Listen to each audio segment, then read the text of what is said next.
Buongiorno e benvenuti a questa prima edizione del nostro telegiornale. Vediamo subito i titoli. Il ministro dell'Interno Piantedosi si impegna per la sicurezza, in arrivo risorse aggiuntive e forze speciali. Ha partecipato al Comitato per l'Ordine e la Sicurezza a Catania. Processo Open Arms, botta e risposta in aula a Palermo. Il fondatore dell'ONG rievoca la grave situazione sanitaria a bordo, replica illegale del ministro Salvini. Furono accuditi, quasi coccolati. Tragico incidente stradale sulla statale Agrigento-Caltanissetta. 2 anziani coniugi di Favara muoiono carbonizzati in un tamponamento.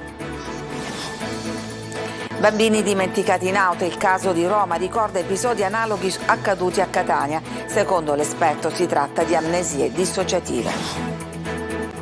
Laurea honoris causa per Laura Salafia, la studentessa che 13 anni fa rimase gravemente ferita nel corso di una sparatoria mentre andava a lezione.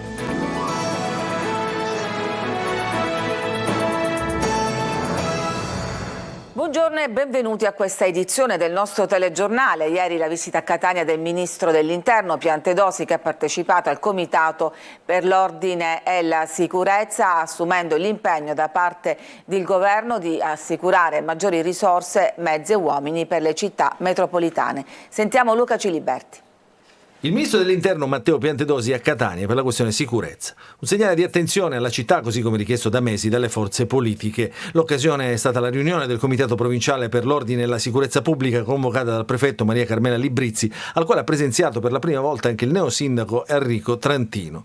Il ministro nel corso dell'incontro in prefettura ha parlato di una ricognizione importante di quelli che sono i temi generali della sicurezza della città, che nonostante le specificità non sono poi del tutto distanti da quelli di altre realtà del tipo metropolitano. Noi quello che cercheremo di fare in più, che ho pregato il prefetto di pianificare in Comitato per l'Ordine Pubblico, è di fare qualche pianificazione specifica rispetto a qualche situazione specifica. Io adesso non conosco nel dettaglio la situazione, lo conoscono le autorità locali, qualche piazza di spaccio, qualche zona di movida particolare, insomma da abbinare un'efficacia di servizi anche ad una visibilità che vada ad incidere anche su quella percezione a cui si faceva riferimento. E lo stesso Piantedosi ad allontanare l'utilizzo massivo di uomini e mezzi dell'esercito, oggi impegnato con poche unità nell'operazione Strade Sicure, guardando positivamente piuttosto al ricorso dei reparti di prevenzione anticrimine già nelle disponibilità delle forze dell'ordine che fanno riferimento al Ministero.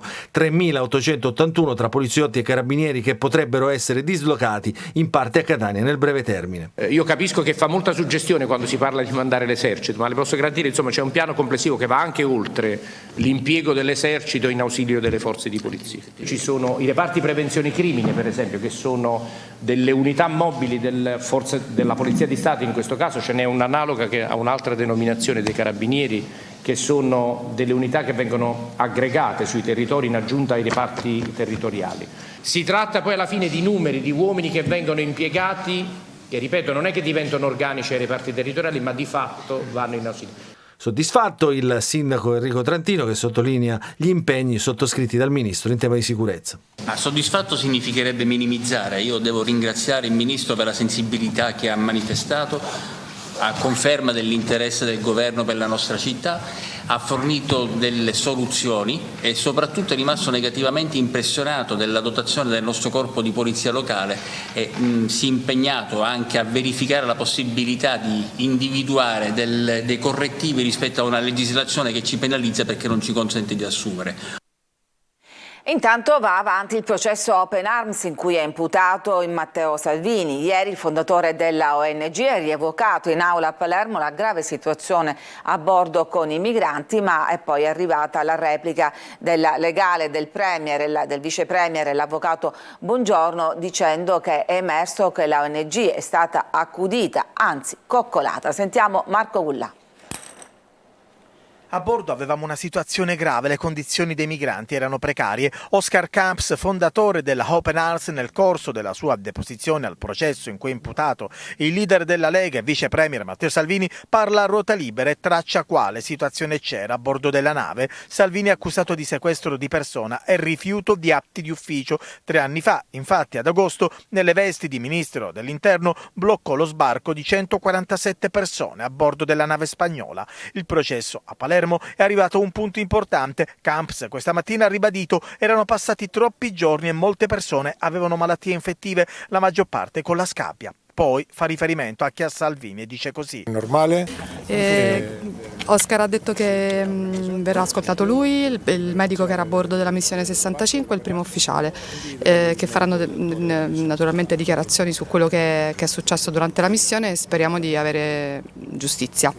Sono le sue dichiarazioni, in realtà i ministri che sono venuti a dichiarare prima di lui in questo processo hanno detto che le decisioni che ha preso sono state solo una sua responsabilità, vedremo quello che stabilirà il giudice. Intanto la comunicazione via mail tra il fondatore di Open Arms Oskar Kamps e l'allora cancelliera tedesca Angela Merkel entrano ufficialmente nel processo di Palermo. Chiesi a Merkel l'intervento dell'Unione Europea, ha detto Kamps nella sua deposizione nell'aula bunker. L'obiettivo era quello di farci assegnare un porto sicuro che fosse il più vicino possibile. Per la legale di Salvini, quella di oggi invece è un'udienza fondamentale. Oggi è stato dimostrato che l'Open Arms era al centro dell'attenzione da parte di tutte le autorità, che ha ricevuto più volte delle mail in cui si diceva: se attestate le vostre condizioni di salute scendete subito, delle telefonate in cui i dottori dicevano: siamo pronti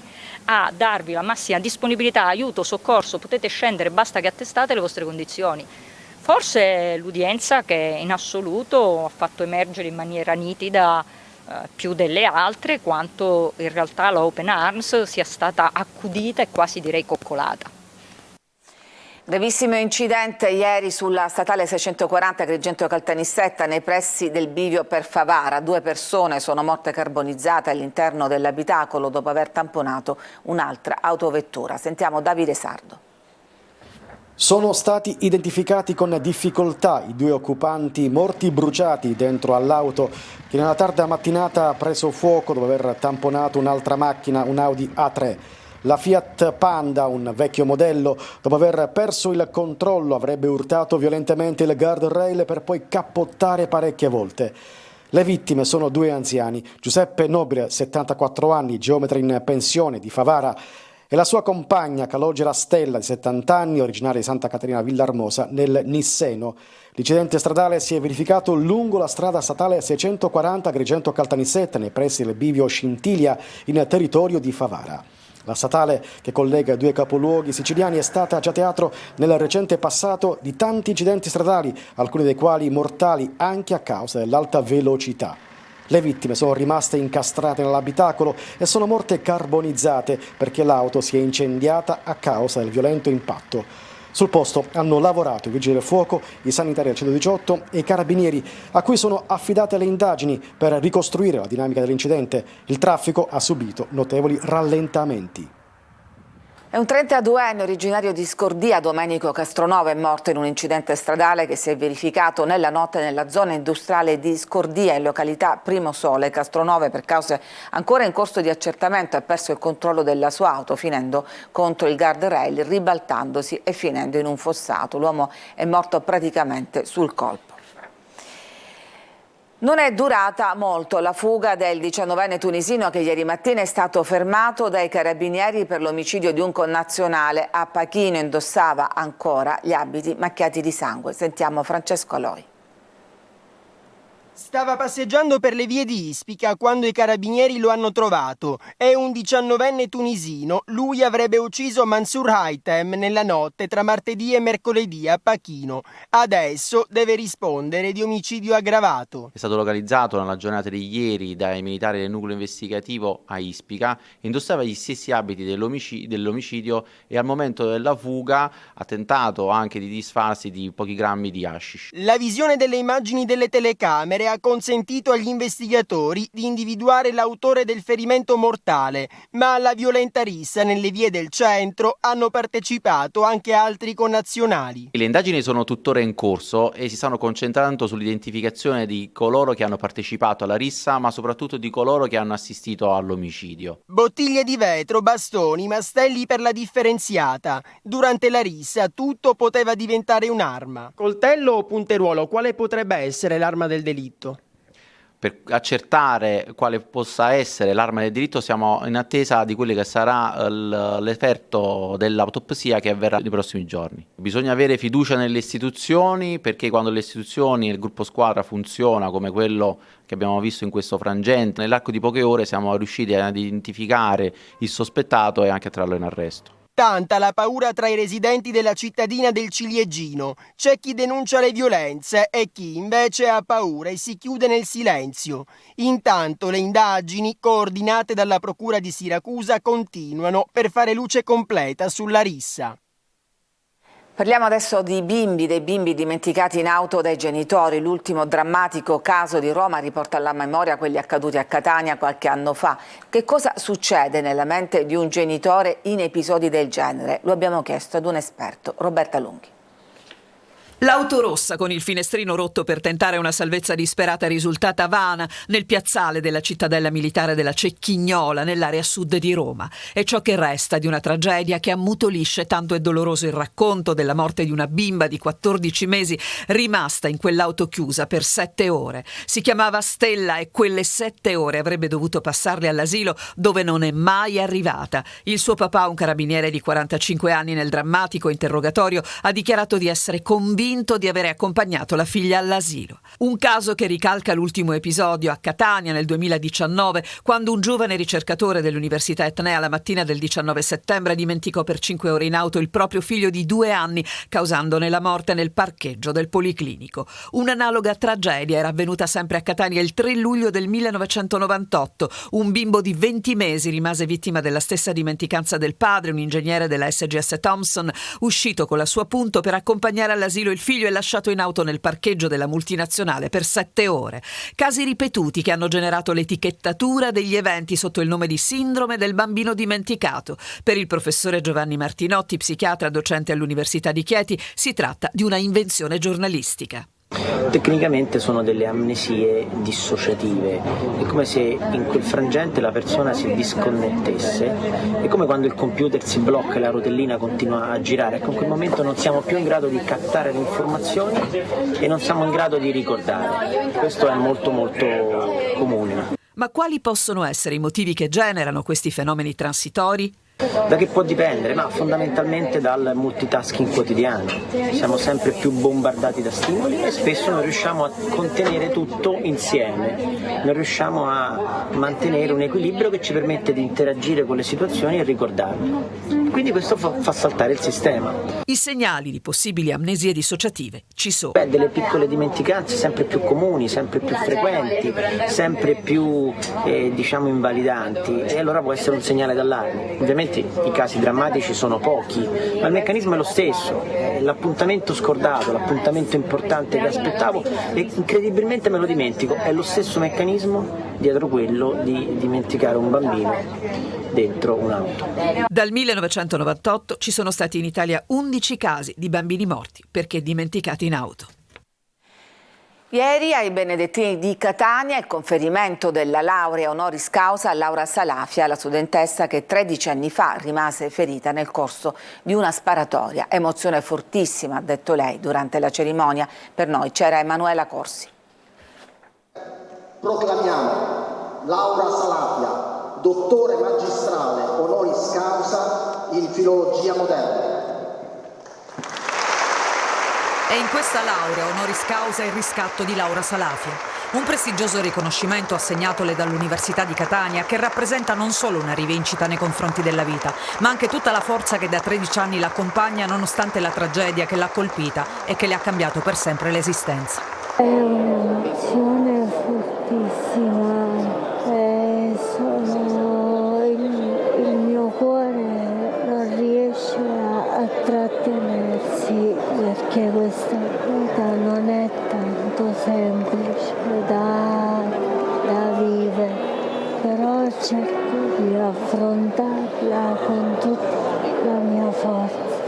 Il 1° luglio del 2010 Laura si trova nei pressi della sua facoltà in Piazza Dante, dove è in corso una sparatoria. La traiettoria di una pallottola colpisce accidentalmente la giovane studentessa catanese al midollo. La lesione la rende tetraplegica. Nonostante tutto, Laura riesce a dare un senso alla sua vita, tra l'amore della gente e l'amore per gli studi e la scrittura. La ragazza torna sui libri, sostiene altri esami universitari, un percorso che viene interrotto nuovamente a causa di un peggioramento delle sue condizioni fisiche.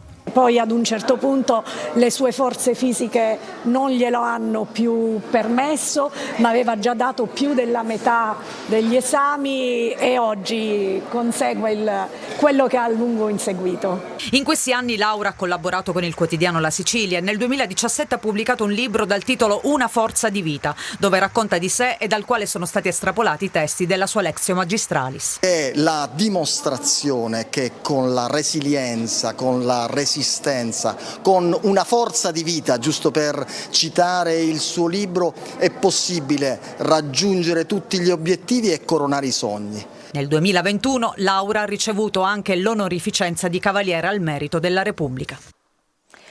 Ci fermiamo, c'è una pausa per la pubblicità, torniamo subito dopo.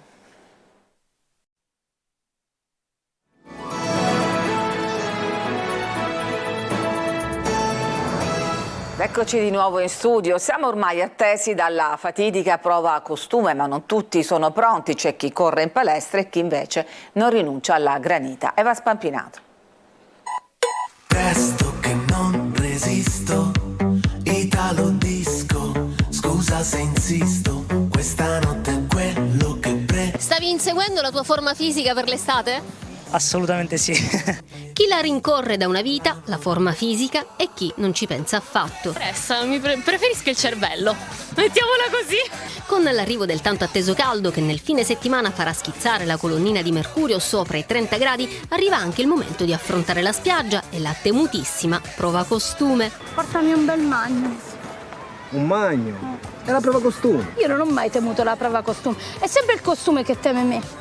Tutti in palestra dunque o ad allenarsi all'aria aperta? Non c'è la prova costume prima dell'estate, bisogna allenarsi costantemente, così non bisogna sforzarsi soltanto all'ultimo. Hai incrementato nell'ultimo periodo?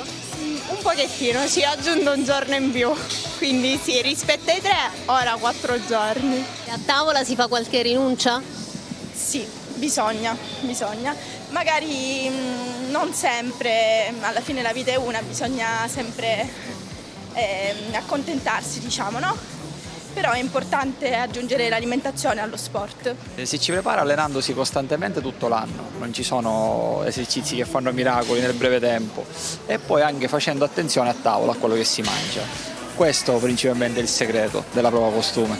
Si parla soprattutto di star bene fisicamente, quindi essere tonici e avere un fisico funzionale alle attività che si svolgono durante la giornata, assolutamente sì, non è soltanto una questione di dimagrimento. Tra rimedi last minute, squat e qualche rinuncia a tavola, sentiamo i consigli del personal trainer su come prendersi cura del proprio corpo in vista delle giornate al mare. Uno degli esercizi più completi appunto è lo squat. È un esercizio multiarticolare che, come possiamo vedere, allena sia le gambe, i glutei, ma rafforza anche il core. Quindi in questo periodo squat a go-go? Certo, prima dell'estate è solo squat. E se i forzati della palestra non saltano un giorno di allenamento, c'è chi alla granita non ci rinuncia affatto, con buona pace del costume. Rinuncerai alla granita oppure no? No, già l'abbiamo mangiata prima.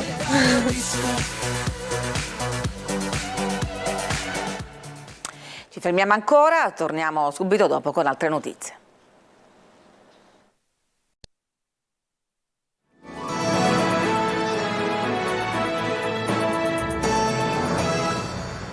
A Catania si cercano nuove figure professionali per la cybersicurezza, ma la parola d'ordine resta la prevenzione. Tonino De Mano.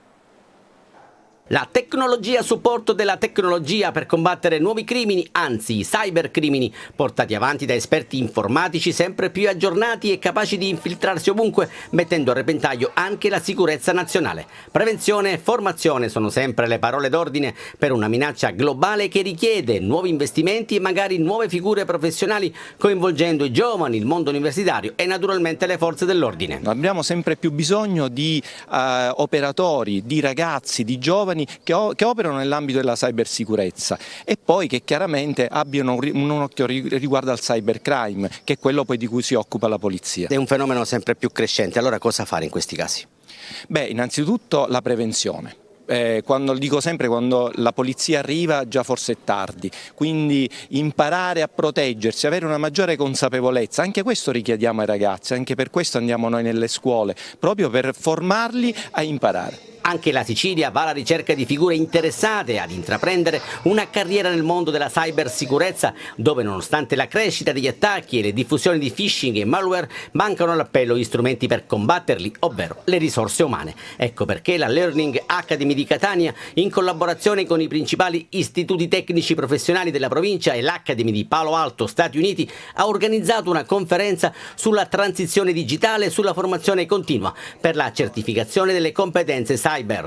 È un percorso formativo che sensibilizza le coscienze da una parte, ma che dall'altra parte aiuta gli studenti a avviare un percorso di formazione professionale. Previsto un concorso per 50 posti all'Agenzia Nazionale per la Cybersicurezza, ma non basteranno comunque per coprire i vuoti d'organico. Ed è tutto per questa edizione, vi lascio adesso alla rassegna stampa, a tutti una buona giornata.